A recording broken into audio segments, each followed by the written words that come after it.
할렐루야.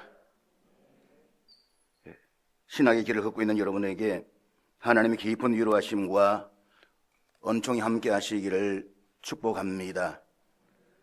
사실 이 길은 결코 쉽지 않습니다. 때로는 학업의 부담감, 또 미래에 대한 불안함, 그리고 현실적인 목회에 도전에 직면할 것입니다. 신학교의 강의실에서 배우는 신학적 지식과 현실 속에서 부딪히는 목회적 경험 사이의 간극이 아마 여러분들을 혼란스럽게 할 수도 있습니다. 때로는 교회와 세상이 기대하는 목회자의 모습이 달라 보이고, 또 그 속에서 여러분이 걸어가야 할 길이 희미하게 느껴질 수도 있습니다. 하지만 하나님께서는 여러분들을 향한 분명한 뜻과 계획을 가지고 계심을 믿습니다. 신학 공부는 단순히 지적 탐구가 아니라 하나님의 부르심에 대한 응답이기 때문입니다. 오늘 이 말씀을 통해서 여러분이 다시금 소명의식을 확신하고 또 하나님 앞에서 겸손하게 순종하는 목회자가 될 수 있기를 주의 이름으로 축복합니다. 오늘의 본문은 사울이 바울이 되었던 다메섹의 경험과 관련된 이야기입니다. 바울의 다메섹 경험과 관련해서 제가 사실 2008년부터 영남신학대학교를 강의해 오면서 끊임없이 학생들에게 던졌던 질문이 있습니다. 그리고 우리 아들에게 던졌던 질문도 있습니다. 제 이야기를 잠시 하면서 말씀을 계속 이어가겠습니다. 저는 97년도에 교인 하나 없이 도망갈 수 없는 교인 3사람과 교회를 개척했습니다. 집사람하고 5살 된 딸하고 3살 된 아들하고 11조 교인도 아니고 말입니다. 그렇게 교회를 개척했는데 그 해에 97년 가을에 대사고가 나면서 대퇴부가 왼쪽 다리가 완전히 가버렸습니다. 세동강 부러지면서 완전히 병원에서 입원해야만 했습니다. 그리고 2년 뒤에 다시 또 관절 받침대가 깨어지면서 남들보다 더 일찍이 목발을 짚어야만 했습니다. 지금은 목발을 짚지 않고서는 어떻게 할 수 없는, 먼 길을 갈 수 없는 그런 상황이기도 합니다. 제가 대퇴부가 세동강 부러지고 날 때에 참 하나님이 원망스러웠습니다. 하나님, 남들은 건강해도 교회가 세워질까 말까 하는데 이 다리 부러뜨려 가지고 하나님 무슨 덕을 보시겠습니까? 그럴 때 하나님 제게 주셨던 말씀이 시편 23편이었습니다. 여호와는 나의 목자시니 내게 부족함이 없으리로다. 그가 나를 푸른 풀밭 쉴 만한 물가로 인도하시는도다. 이해가 안 됐습니다. 하나님, 나 지금 부족한 게 너무 많아요. 건강해야 되고 교회를 전도해서 교회도 세워야 되고 할 일이 너무 많습니다. 푸른 풀밭 쉴 만한 물가, 거짓말하지 마십시오. 이게 무슨 푸른 풀밭이고 쉴 만한 물가입니까? 라고 했을 때 하나님이 제게 주셨던 또 다른 말씀이 로마서 8장 28절이었습니다. 하나님을 사랑하는 자, 곧 그의 뜻대로 부르심을 입은 자들에게는 모든 것이 합력하여 선을 이루느니라. 이해가 되지 않았습니다. 참 도무지 무슨 말인지 제 마음에는 와닿지 않았습니다. 그런데 지나고 보니까 하나님은 선하셨고 그 말씀처럼 저를 푸른 풀밭 쉴 만한 물가로 인도하셨고 또 오늘 여기까지 인도하셨습니다. 부족하지만 제가 2006년부터 계명대학교를 강사 겸 겸임교수로 강의를 하고 있고 또 영남신학대학교를 2008년부터 조직신학 강사로 강의를 하고 있습니다. 그리고 다리가 부러지고 목발을 짚은 채 지금 현재는 울산노회의 부회장으로 섬기고 있습니다. 나쁘진 않죠, 그죠? 괜찮지요? 근데 제게는 자녀가 3명이 있습니다. 발음이 자꾸 보이나요? 큰 딸이 있고 아들이 있고 딸이 있는데 제 아들이 고등학교 2학년 때에 제게 이야기합니다. 아빠 나 신학 할래. 그래서 제가 물었습니다. 너에게는 다메섹이 있느냐고. 사울이 바울이 되었던 다메섹의 경험이 있느냐고 했더니 아빠 2말도 않고 이야기합니다. 저는 있습니다. 제가 고등학교 1학년 때 너무 힘들었을 때에, 정말로 사람을 만나기 힘들었을 때에, 그때에 하나님이 저를 만져주셨고 또 주변의 선배들이 저를 만져주었던 그 소중한 경험이 있습니다. 그럼 제가 두 말도 않고 신학해라고 했습니다. 근데 이 친구가 신학을 입학을 하고 계명대학교 기독교학과를 입학하고 3학년 1학기 때 군을 마치고 난 뒤에 2학기 복학을 했습니다. 복학을 하고 난 뒤에 이제 금요일 수업 마치고 내려오는데 집사람이 전화 왔습니다. 아들 데리고 내려오라고. 나이 좀 들면 두 사람 여인의 말은 꼭 들어야 되잖아요. 바깥에 나가면 내비게이션 아가씨 말을 들어야 되고 그 다음에 집에 들어오면 와이프의 말을 들어야 되고.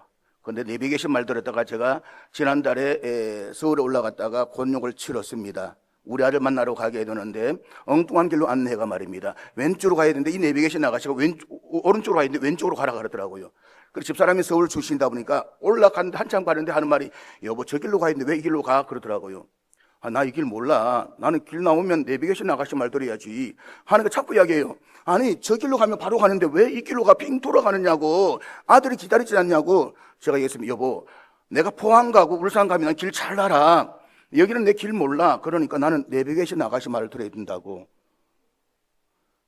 집사람이 아들을 데리고 내려오래요. 그래서 제가 아들 데리고 내려갔습니다. 저녁 기도회 마치고 10시쯤 돼가지고 아들하고 거실에서 신강의를 벌입니다. 학과를 바꿔라. 전과해라. 네가 전과하면 앞으로 네 하고 싶은 거 다 밀어주고 다 도와줄게. 해외여행 간다면 다 보내줄게. 전과해라. 그러니 아들이 안 된대요. 자기는 신학을 간대요. 그렇습니다. 집사람이 안 된다. 너는 목회자의 자질이 없다. 잘못된 목회자가 한국교회를 망치고 교인들 망친다. 그러니까 너는 목회하지 마라. 그랬더니 이 아들이 절대로 자기는 목회한대요. 그게 새벽 3시까지 이어졌습니다. 마지막에는 10시부터 새벽 3시까지 이어지면서 마지막으로 집사람이 선전포고를 했습니다. 네가 전과하지 않으면 이 시간 휴대폰, 카드, 그건 엄마 거니까 내려놓고 네가 가져갈 옷까지 챙겨가라. 이후로 내 집에 못 들어온다. 마지막 포고였습니다. 근데 잠시 뒤에 저는 안방에서 두 사람 이야기하고 있으면서 가슴이 조마조마하잖아요. 어디 불꽃 튀지. 그래 앉아있는데 갑자기 집사람이 쫓아들어온 겁니다. 안방에 들어가서 하는 말이 여보 아들 어디 갔어? 그러더라고. 무슨 말이냐고. 같이 있었지 않냐고. 아니 아들이 없대요. 아니 둘이 같이 있었지 않냐고. 그래서 집사람이 나가서 방에 들어가니까 아들이 가방에다가 자기 옷가지를 담고 있는 겁니다. 집사람 충격받아가 붙잡고 나왔습니다. 거실에 나오면서 얘기하면 야 이놈 새끼야 신학이 그렇게 중요하냐고. 그랬더니 이 아들이 자기 엄마한테 이렇게 이야기합니다. 엄마 부모님은 내가 나중에 다시 돌아와서 얼마든지 모시고 섬길 수 있지만 제가 제 꿈을 포기할 수는 없습니다. 그러니까 저희 집사람이 하는 말이 알았다. 이제 네 목회해라. 그 다음부터는 이 집사람이 제 아들을 적극적으로 밀어줍니다. 아주 열심히 밀어줍니다. 하고 싶은 거 다 해주고 사고 싶은 거 다 사줍니다. 저보다 더 잘해줍니다. 한번 너무 질투가 나가서 그렇습니다. 여보 데리고 낳은 자식만 챙기지 말고 데리고 온 자식도 좀 챙겨주세요. 지금 우리 아들이 서울에서 전도사를 열심히 잘하고 있습니다. 저는 학생들에게도 그렇고 저희 아들 물었던 질문을 여러분들 똑같이 질문을 던지고 싶습니다. 여러분에게는 여러분만의 담의색이 있습니까? 정말로 힘들 때에 고단의 순간에 내게 찾아왔던 주님과의 만남의 이 소중한 시간 담의색이 있습니까? 우리 잘 알듯이 바울은 원래 예수 믿는 자들을 핍박하는 열렬한 유대인이었습니다. 그는 하나님 일을 한다고 확신하면서 교회를 박해했지만 실상은 하나님과의 뜻과는 정반대의 길을 걸어가고 있었습니다. 그러나 다메섹으로 가는 그 길에서 한순간에 그의 삶은 완전히 바뀌었습니다. 하늘에서 비치는 강한 빛이 그를 둘러쌌고 그는 땅에 엎드러져 주님의 음성을 들었습니다. 바울의 이 다메섹 경험은 단순한 신학적 깨달음이 아니었습니다. 그것은 그의 삶을 송두리째 바꾸는 극적인 신앙 체험이었습니다. 그는 단순히 교리를 배우는 것이 아니라 살아계신 예수 그리스도를 인격적으로 만나는 영적 변혁을 경험했습니다. 신학교는 단순히 목회자 자격증을 구비하는 곳이 아닙니다. 그것은 다메섹이어야만 합니다.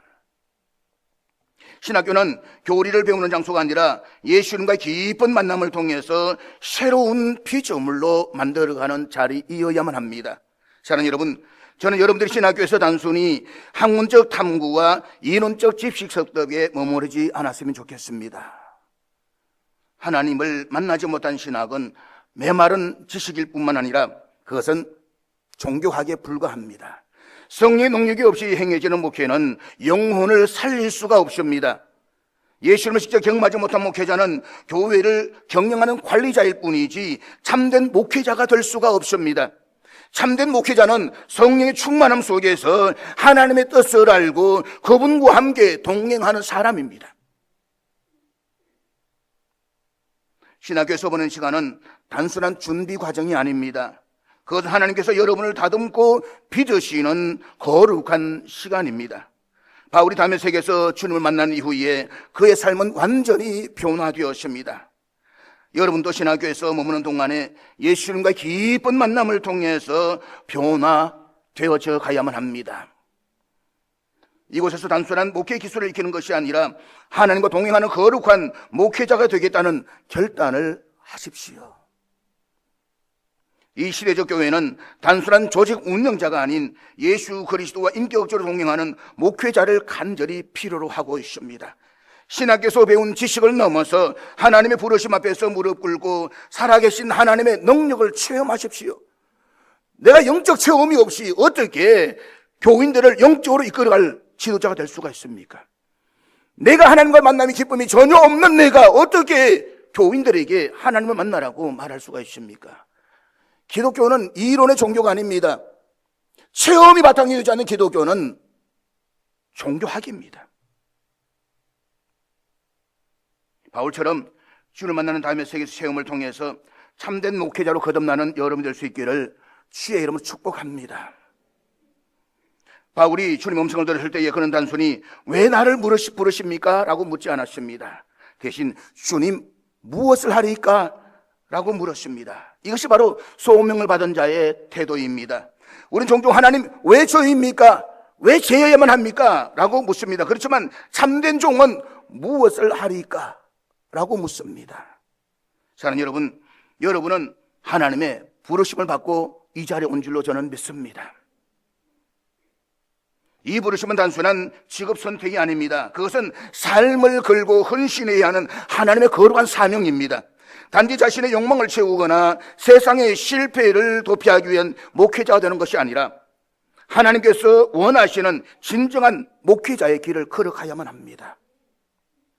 목회는 단순히 교회 울타리 안에서 안정된 삶을 누리는 것이 아니라 복음의 불꽃을 들고 세상의 어둠 속으로 나아가는 것입니다. 여러분이 지금 서 있는 곳에서 내가 어떤 목회자로 살아갈 것인가 라는 것을 한번 깊이 고민해 보십시오. 세상 속에서 혼란과 어려움 속에서 하나님의 진리를 붙들고 십자가를 지고 하는 목회자가 있다는 결단이 우리 안에 있어야만 합니다. 바울이 주님을 만난 이후에 죽음을 두려워하지 않고 복음을 전했던 것처럼 우리도 주님과의 깊은 만남을 통해서 일사각오의 신앙으로 사명을 감당해야만 합니다. 목회는 헌신과 희생이 요구되는 자리입니다. 그러나 주님을 진정으로 만난 자만이 그 길을 기쁨으로 걸어갈 수가 있습니다. 여러분의 목회는 자기 자신을 위한 것이 아니라 하나님의 나라와 그분의 영광을 위한 것입니다. 그러기 위해서 주님 무엇을 하리까? 라는 질문을 매일매일 매 순간 마음에 품고 소명에 대한 깊은 자각과 열정으로 살아가십시오. 주님께서는 바울에게 직접 그의 사명을 다 알려주지 않았습니다. 대신 그를 아나니아에게로 보내셨고 이 아나니아를 통해서 바울의 눈을 뜨게 하시고 그의 사명을 확정하셨습니다. 하나님의 부르심을 받은 사람은 결코 혼자가 아닙니다. 저는 여러분들이 이 신학교를 다니면서 선후배와 교수님과의 유기적 관계를 통해 가지고 좋은 관계, 동력자를 만들어 가시기를 바라겠습니다. 그 동력자들이 여러분을 도와줄 수 있고 힘이 될 수가 있습니다. 목회는 단순한 직업이 아니라 영혼을 살리는 거룩한 사명입니다.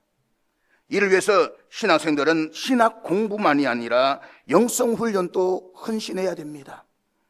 바울이 다메섹 도상에서 주님을 만났을 때에 그의 신앙은 단순한 이론이 아닌 체험적인 변화로 이어졌습니다.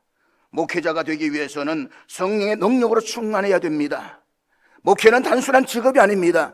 여러분이 정말 단순한 직업을 위해서 직업에 위해서 왔다고 한다면 죄송하지만 이 자리 나가는 순간 신학교 그만두십시오. 사실 전도사의 우리나라 평균 임금이 사례가 얼마냐면 108만 원입니다. 부목사 한 달 평균 사례가 158만 원입니다. 솔직히 노가다판에 나가서 노가다해도 이거 배는 더 받습니다. 그렇다고 108만 원 줘가지고 110만 원 줘가지고 마음이 편하냐, 이것 간섭하고 저것 간섭하고 교인 눈치 보랴 얼마나 속이 터집니까? 제가 하나님이 아니길 천만다행이지, 만약에 내가 하나님이었다고 한다면 다리 뭉들이 뽑아버리고 그냥 입술을 터뜨려버리고 아마 끝내겠는데, 하나님이 아니고 목사니까 참는 겁니다. 영성이 관리가 되지 않으면 이 일을 감당할 수가 없습니다. 목회자 되기 위해서는 무엇보다도 성령의 능력을 받아야 됩니다. 기도와 금식, 말씀 묵상과 순종을 통해서 하나님의 임재를 체험하고 그분의 뜻을 따르는 훈련이 우리 안에 이루어져야 됩니다. 사랑하는 여러분, 지금이야말로 영적인 뿌리를 깊이 내리고 성령으로 충만한 목회자가 되기 위한 자신을 훈련할 때입니다. 바울은 예수를 만난 이후에 적극 순종했습니다. 그런데 이상 자신의 계획을 따르지 않고 주님의 인도하심에 순종했습니다. 그는 자신의 삶을 철저하게 주님께 맡기고 오직 복음을 위해 살았습니다. 오늘 우리 시대는 너무나 혼란스럽고 교회는 도전받고 있으며 목회자 역할이 더욱더 중요해지고 있습니다. 그런데 우리는 우리의 생각이 너무 앞서갈 때가 많습니다. 여러분, 교회들마다 고민인 것이 뭐냐 그러면 목회자 구하기가 너무 어렵다는 것입니다. 그런데 신학교의 학생들의 이야기는 교회 구하기가 너무 어렵다는 것입니다. 어느 답이 맞습니까? 교육전사라고 데려왔는데 이 교육전사가 데려왔던 몇 달 만에 다른 교회로 가버렸습니다. 이야기도 없이 가버렸습니다. 대우가 더 좋다고 말입니다.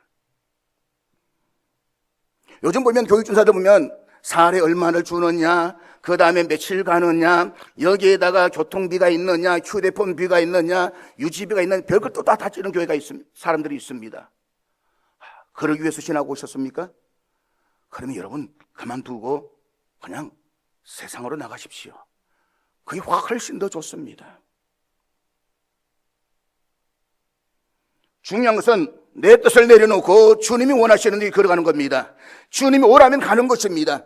주님이 부르시면 거기에 충성하는 것입니다. 여러분이 어떤 삶을 사느냐, 여러분이 어떤 목회를 하느냐에 따라서 이 학교에 들어오는 후배들의 길이 열려집니다. 여러분들 교회에서 열심히 최선을 다하게 되면 교회들마다 부산 장신대 학생들을 선택할 겁니다. 여러분들이 정말로 문제를 일으키고 사고를 치면 교회는 부산 장신대를 쓰지 않습니다. 죄송하지만 제가 부산 장신대하고 좋은 기억을 갖고 있지는 않습니다. 2002년도에 부산 장신대 1학년을 저희 교회에 교육전사로 썼습니다. 그런데 6개월 만에 이성 문제를 일으키고 교회를 파산내버렸습니다. 너무 힘들었습니다. 정말 키도 크고 얼굴도 잘생겼습니다. 나중에 알고 보니 이 친구가 경제사범으로 들어갔다가 나왔는데 목욕탕에서 떼미를 합니다.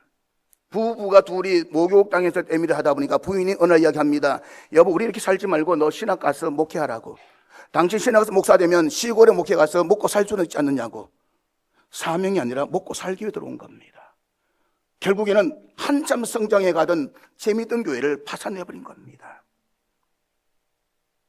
그래서 제가 이 학교에 와서 그때 박만 교수님 계실 때에 학생을 제적시키고 우리 교단 어디에도 못 가게 만들어버렸습니다. 아픈 상처입니다. 그 바람에 집사람이 공부하라 해가지고 결국 공부를 하기 시작했고 결국 계명대학교 영남신학대학 지금 강의를 하고 있지만 오늘 오면서 그렇습니다. 이 친구한테 내가 감사해야 될까? 아니면 이 친구는 여전히 그 마음을 내려놔야 될까? 별 생각 다 해보았습니다. 지난번 이 친구 때문에 공부했고 이 자리까지 왔잖아요. 여러분들 정말로 신앙생활을 사명자로서 제대로 하게 되면 여러분들만이 아니라 후배들이 살아나는 겁니다. 목회는 안정된 직장이 아니라 하나님의 부르심 받은 사명자의 길입니다. 단순히 직업인으로 살아가는 것이 아닙니다. 이 학교는 직업인을 양성하는 곳이 아니라 선지자를 양성하는 훈련소입니다. 우리가 창세기를 보게 되면 창세기 2장에 에덴 동산이라는 말이 나옵니다. 그런데 그 에덴 동산이라는 말은 실질적으로 보면 동산이라는 말이 히브리어로 깐입니다. 깐이라는 말은 울타리를 치다라는 말입니다. 하나님이 인간을 만드시고 에덴 동산을 창설하신 후에 거기에 인간을 두시면서 하신 일이 뭐냐? 울타리를 치는 일이었습니다. 그 울타리가 무엇을 시할까요? 물론 여러 가지 생각해 볼 수 있겠지만 저는 그것이 세속화에 대한 울타리라고 생각합니다. 오늘 한국교회는 이미 세속화되어져 있습니다. 교회가 얼마나 크냐, 교인이 얼마나 나오느냐, 여기에 성공과 실패의 자름들을 두고 있습니다. 여러분, 우리는 세속화로부터 벗어나야 됩니다. 우리가 세속화된 사고방식으로 나간다고 한다면 결국 한국교회는 희망이 없습니다. 이 사회도 희망이 없습니다. 교회 권위가 흔들리고 성도들은 영적으로 지쳐있고 목회 점점 더 큰 부담감을 지고 있습니다. 이 세속적인 물결과 교회 내적 문들리면서 복음이 왜곡되고 목회자의 역할이 축소되는 현실을 우린 지금 그대로 보고 있는 것입니다. 그렇지만 교회와 성도들이 세속화되면 세상은 희망이 없습니다. 그래도 너희들은 교인이지 않나? 마찬가지로 신학교도 똑같이 것입니다. 목회자를 훈련시키는 신학교가 세속화되면 한국교회는 희망이 없습니다. 그런 점에서 신학교는 세속화로부터 울타리를 쳐야만 합니다. 여러분 순간순간마다 모여서 이 예배 터전에 나와서 눈물로 기도하는 자리들이 있어야 되는 것입니다. 신학교는 나를 세워가는 훈련의 장소입니다. 그렇다면 여러분 이곳에서 그냥 학문만 배우는 것이 아니라 눈물을 흘려가면서 하나님께 기도하며 응답받는 시간들을 만들어가 보십시오. 그것 없이 세상에 나와서 목회 못합니다. 물론 교회의 조직 운영자는 될 수가 있을 것입니다.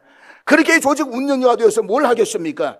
교인들의 영혼을 책임지지 못한 목회자는 차라리 존재하지 않는 것이 낫습니다. 그러므로 이곳 선지동산에서 끊임없이 자신의 신앙의 정체성을 세워갈 수 있기를 바라겠습니다. 신학교 과정이 끝이 아니라 하나님과 깊은 동행 속에서 계속해서 나를 만들어 가야만 합니다. 주님은 우리를 부르실 때에 단순히 교리를 가르치는 것이 아니라 우리 자신을 철저히 변화시키고자 합니다. 하나님께서 여러분을 다듬고 계신다는 사실을 기억하면서 그분 앞에서 겸손하게 자기를 내려놓으십시오. 이 시대는 영적으로 죽어가는 목회자를 필요로 하지 않습니다. 오늘 우리는 어떻습니까? 종종 라떼를 이야기하지 말라고 말하지만 저도 젊을 때에 라떼가 참 듣기 싫었습니다. 부담되었습니다. 그런데 지나고 보니까 그게 참 명제였고 답이었습니다. 저희들은 젊을 때에 학교 다닐 때에 중고등학교 때에 기도원에 가서 나무 잡고 울면서 기도했던 적이 있습니다. 몸부림치면서 소나무 하나 뽑아보려고 했던 적이 있습니다. 지금은 어떻습니까? 스마트폰은 나의 목자의 시인이 내게 부족함이 없으리로다. 이 스마트폰이 나에게 모든 답을 주시고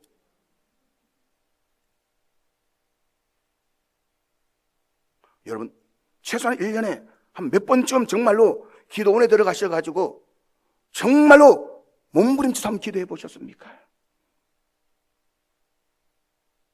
저희 사위도 지금 전도사입니다.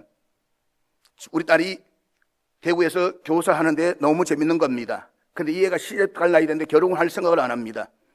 제가 후쳤습니다. 제발 시집 좀 가라고. 그래서 막 선을 보았는데 전부 다 구원사님 딸, 구원사 아들, 장로 아들 신앙 좋다 해서 했는데 이 아이들 신앙이 하나도 없는 겁니다. 교회도 안 나가고. 그러다가 이 아이가 선언했습니다. 앞으로 아빠가 소개해 준 사람은 절대로 안 만날 거야. 그러면서 집사람 이야기하면 엄마 나 차라리 사모로 갈까. 신앙 좋은 사람 찾으려고 하니까 사모밖에는 길이 없더라는 겁니다. 그 이야기 듣고 웬 떡이냐 싶어서 급히 수배해가지고 신앙생 만나가 시집 보내버렸습니다. 우리 손주가 태어났는데 왜 손주 태어났는지 오늘 73일째입니다. 매일 그 사진 보는데 저는 과거에 우리 총무 김상철 목사님도 있지만 저보다 나이는 좀 적지만 저보다 먼저 할아버지가 되셨습니다. 사진 이를 볼 때마다 참 이해가 안 됐습니다. 아니 할아버지가 됐으면 됐지 왼쪽 사진을 띄워가지고 퍼셔야 하느냐고. 제가 저를 이해 못합니다. 하루라도 전화 안 해주면 제가 화가 납니다. 그런데 저는 감사한 게 우리 아들도 그렇고 딸도 그렇고 목회의 길을 간다라고 하는 것이 얼마나 감사한지 모릅니다. 아버지가 개판같이 치고 흥청망청 살아왔다라고 한다면 이 아들이 목회할 생각을 했을까? 엄마가 사모로서의 삶을 살지 않고 정말로 말 같도록 그렇게 살았다라고 한다면 사모할 생각이나 했을까? 저는 두 아이를 보면서 너무 감사합니다. 그래서 제가 우리 막내한테 그랬습니다. 막내야, 너도 사모해라. 그랬더니 안 된대요. 자기는 돈을 벌어서 오빠야를 도와줘야 된대요. 야, 너 안 도와줘도 지 잘 살아간다. 너 사모해라. 그래도 하늘 옵니다. 아빠 있잖아, 나 할머니 돼야겠다. 나 절대로 사모 안 한다고. 나 돈 벌어서 오빠야 도와줄 거야. 제가 그랬습니다. 네가 안 간다고 안 가냐고. 하나님 가라면 가지. 말씀을 맺겠습니다. 여러분의 사명은 단순히 설교를 잘하는 것이 아닙니다. 여러분의 사명은 단순히 교회를 잘 관리하는 것이 아닙니다. 말씀을 살아내는 삶을 사는 것입니다. 주님과 함께하는 삶을 세상 속에 보여주는 것입니다. 그게 아니라면 우리가 왜 신앙을 하는 것입니까? 목회자의 중요한 사명은 세상 속에서 목회자의 삶을 살아 보여주는 것입니다. 이것이 진리라고, 이것이 답이라고, 이것이 하나님 함께하는 것이라고 말입니다. 그러므로 주님과 동행하며 성령의 인도하심을 따라서 모든 삶을 드리면서 주 앞에서 응답하는 그런 여러분 됐으면 좋겠습니다. 기도하겠습니다. 하나님 아버지, 참으로 사울이 바울이 됐던 것처럼 오늘 우리도 주 앞에 바로 서기를 원합니다. 신학교회 동산에서 하나님, 내가 변화되어지고 나만의 담의 색이 있음으로 말미암아서 거룩하게 세워지는 하나님의 이 땅의 선자들 다 되게 하옵소서. 학교 총장님과 모든 교직원들, 교수님들 기억하시고 하나님 말씀 가운데 강건하게 붙잡아 주시고 하나님 이 학교를 이끌어가면서 부족함이 없도록 도와주시옵소서. 예수님의 이름으로 기도하옵나이다. 아멘.